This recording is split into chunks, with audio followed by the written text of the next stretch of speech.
Bueno, pues el fin de semana tuvimos un módulo de sociolingüística para ver cuáles son los procesos de pérdida y de revitalización que se dan en las lenguas que están en vías de extinción, ¿no? Podríamos decir.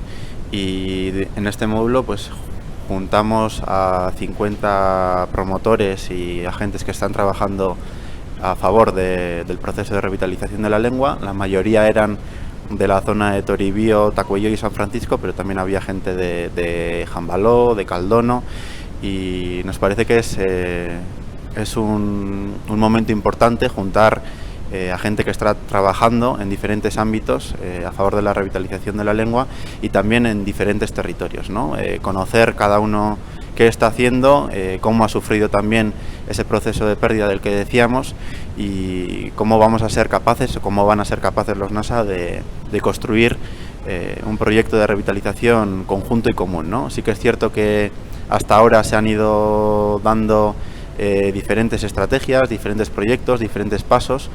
Aquí en el territorio de Toribío hay un proceso fuerte de escuelas de inmersión, escuelas piloto.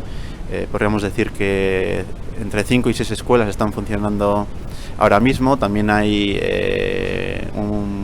escuelas de Nasayugue, que le dicen ellos, que son escuelas en las que se enseña Nasayugue a adultos y también escuelas en las que se alfabetiza gente que sabe la lengua.